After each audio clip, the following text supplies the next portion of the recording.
अस्सलामुअलैकुम तमाम देखने वालों को। सऊदी अरेबिया के नॉर्थ वेस्ट में एक हिस्टोरिकल साइट है जिसे अल उला कहा जाता है। आजकल बहुत ज़्यादा फेमस है क्योंकि अब ये रीजनली और ग्लोबली प्रोमिनेंट टूरिस्ट साइट बन चुका है। लग्जरी रिजॉर्ट्स के साथ साथ दुनिया की सबसे बड़ी मिरर बिल्डिंग, शीशे की इमारत मराया कॉन्सर्ट हॉल भी इधर मौजूद है, जहाँ इंटरनेशनल कॉन्सर्ट्स होते हैं, मुख्तलिफ ममालिकों से सिंगर्स आते हैं, डांस होता है और इन सब की वीडियोस आप देखते हैं और शर्मिंदा होते हैं कि ये सब कुछ भी सऊदीया में हो रहा है।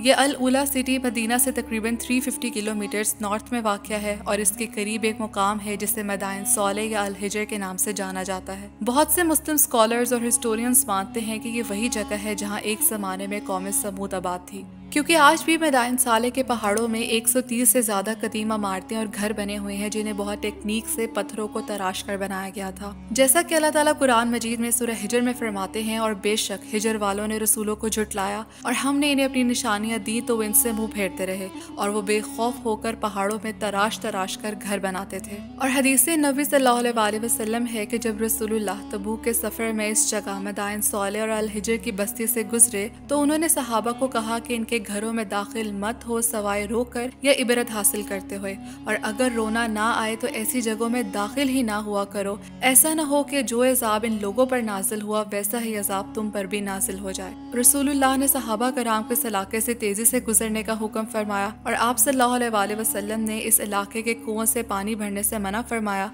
तो बाद सहाबा ने अर्ज किया कि हमने तो इन कुओं से पानी भी भर लिया है और इस पानी से आटा भी गूंद लिया है। तो रसूलुल्लाह ने इस पानी और आटे को गिराने का हुक्म दिया। कौम आद की तरह कौम समूद भी एक जबरदस्त और ताकतवर कौम थी। इन्हें आदे सानिया भी कहा जाता है। जिस्मानी और माली तौर पर ये लोग काफी मजबूत थे। इस कौम में बड़े बड़े मुतकब्बर सरदार थे जो गरीबों और मजलूमों पर हुकूमत करते थे। ये कौम पहाड़ों और पत्थरों को तराश कर मकानात और इमारतें बनाने में माहिर थे, और इमारतें भी गार नुमा नहीं बल्कि इस टेक्निक से तराशते थे कि हवा और रोशनी का बहुत आला इंतजाम होता था। इस हुनर ने इनको काफी मगरूर कर दिया था कि हम तो पहाड़ों को तराश कर बड़े आलीशान मकान बना लेते हैं और ऐसे मजबूत मुस्तहकम इमारतों में कोई आफत भी नहीं पहुंच सकती। इस मालो दौलत, मजबूत इमारतों, जिस्मानी कुव्वत और दूसरे असबाब वसाइल ने इन्हें अल्लाह की याद से गाफिल कर दिया था।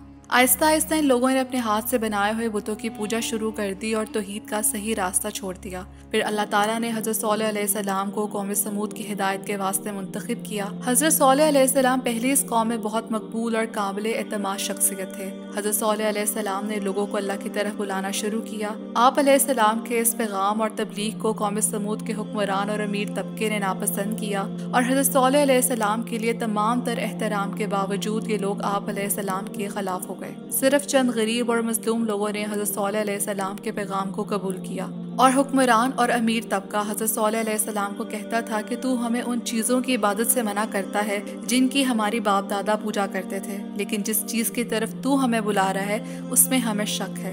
इसलिए कौम समूद ने हज़रत सौलेह अलैहिस्सलाम से मोज़े का मुतालबा किया और वादा किया कि अगर आप अलैहिस्सलाम पत्थर की ठोस चट्टान में से हामला ऊँटनी निकाल दें तो हम आप पर ईमान ले आएंगे। अल्लाह ताला ने हज़रत सौलेह अलैहिस्सलाम की दुआ कबूल की और जैसा मोज़ा इन्होंने मांगा वैसा ही इन्हें दे दिया।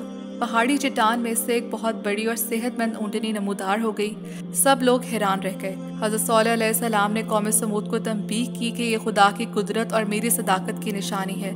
इसके हकूक में किसी किस्म की कमी नहीं आनी चाहिए। अल्लाह की ज़मीन में घास खाने और इसकी बारी में पानी पीने से ना रुको। इसके साथ बुराई से पेश मत आना वरना तुम लोग हलाक हो जाओगे। कहते हैं कि ऊँटनी इस कदर बड़ी और सेहतमंद थी कि जिस जंगल में चरती दूसरे मवेशी डर कर भाग जाते और अपनी बारी के दिन जिस कुएं से पानी पीती कुआं खाली कर देती, लेकिन अगले दिन वो दूध भी खूब देती जो सब पीते और अपने बर्तन भी भर लेते। जाहिर है कि इस ऊँटनी की पैदाइश भी गैर मामूली थी, तो इसका रहने का अंदाज भी आम ऊँटनियों की तरह तो नहीं होगा। लेकिन कौम समूद ये बात ना समझी और इस ऊँटनी की नफरत में अंधे होकर इसके कत्ल पर इत्तफाक कर लिया। फिर कौम समूद में ही से एक आदमी ने ऊँटनी की टांगें काट दी और इसे हलाक कर दिया।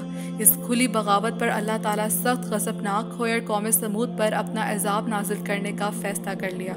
हज़रत सौलेह अलैहिस्सलाम ने इन्हें बता दिया कि अब तुम्हें 3 दिन से ज़्यादा मोहलत नहीं मिलेगी और अज़ाब आकर रहेगा।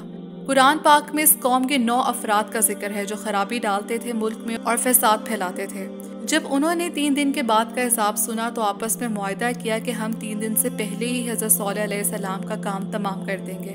ये 9 अफराद मुख्तलिफ कबीलों से थे और इनका मकसद ये था कि हज़रत सौलेह अलैहिस्सलाम को कत्ल करने के बाद किसी भी एक फ़र्द या कबीले पर इल्ज़ाम नहीं आएगा। बिल्कुल उसी तरह जब हज़रत मोहम्मद सल्लल्लाहु अलैहि वसल्लम को नाउज़ुबिल्लाह कत्ल करने के इरादे से मुख्तलिफ कबाइल के लोग आप सल्लल्लाहु अलैहि वसल्लम के घर के बाहर जमा हो गए थे कि सब मिलकर मारेंगे तो इल्ज़ाम किसी एक पर नहीं आएगा। चुनांचे शब के वक्त के 9 अफराद हज़रत सौलेह अलैहिस्सलाम को कत्ल करने के इरादे से निकले, लेकिन अल्लाह ताला ने हज़रत सौलेह अलैहिस्सलाम की हिफाजत फरमाई और फरिश्तों का पहरा लगा दिया। ये 9 अफराद पहाड़ के पास मौजूद थे कि ऊपर से एक चट्टान लुढ़कती हुई आई और इन सब सरदारों के सर कुचल दिए और इनके फरेब का अंजाम ये हुआ कि अल्लाह ने इन्हें एक साथ हलाक कर दिया।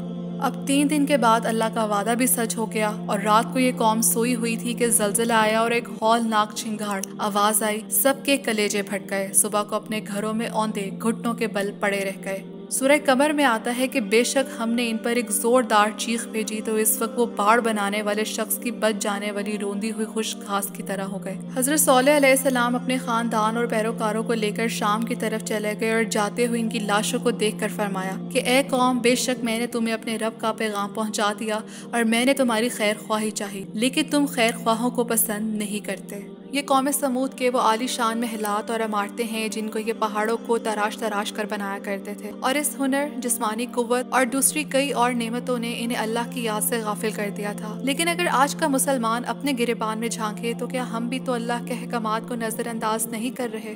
इस मैदान सौले की बस्ती से गुजरते हुए नबी सल्लल्लाहु अलैहि वसल्लम ने फरमाया था कि इस इलाके से तेजी से गुजरो। आप सल्लल्लाहु अलैहि वसल्लम ने इस इलाके के पानी तक को पीने से मना फरमाया और ये भी फरमाया कि इनके घरों में दाखिल मत हो सवाए रोक कर या इबरत हासिल करते हुए, और अगर रोना ना आए तो ऐसी जगहों में दाखिल ही ना हुआ करो। लेकिन आजकल इसी मैदान सौले में रात को ड्रोन शोज होते हैं। इस जगह को रोशनियों से भर दिया जाता है, टूरिस्ट के लिए शोज ऑर्गेनाइज किए जाते हैं और इस मुकाम के करीब ही famous tourist spot elephant rock पर म्यूजिकल इवेंट्स हो रहे हैं जिसकी वीडियोस आप देख रहे हैं। इस वीडियो को बनाने के लिए मैंने अल उला सिटी से रिलेटेड काफ़ी वीडियोस देखी। अब इन्हीं वीडियोस के कमेंट सेक्शन में बहुत से मुस्लिम समझा रहे होते हैं कि यहाँ जाने से मना किया गया है, तो रिप्लाई दिया जाता है कि ये अल उला सिटी है, मना हमें मदाइन सौले जाने से किया गया है। ये बात ठीक है कि अल उला एक हिस्टोरिकल सिटी है, लेकिन मसला ये है कि इसी अल उला सिटी में मदाइन सौले भी लोकेटेड है जहाँ ड्रोन शोज, कल्चरल शोज और म्यूजिकल इवेंट्स हो रहे हैं। सऊदी गवर्नमेंट ये कर सकती थी कि इस स्पेसिफिक एरिया मदाइन सौले को टूरिस्ट स्पॉट ना बनाती। आप पूरे शहर में टूरिज्म को प्रमोट करो, किसी को कोई भी प्रॉब्लम नहीं है, लेकिन वो जगह तो छोड़ दो जिसके बारे में आपको पता है कि यहाँ इज़ाब इलाही नाजिल हुआ था, लेकिन शायद माल की लालच ने इनकी आंखों पर पट्टी बांध दी है।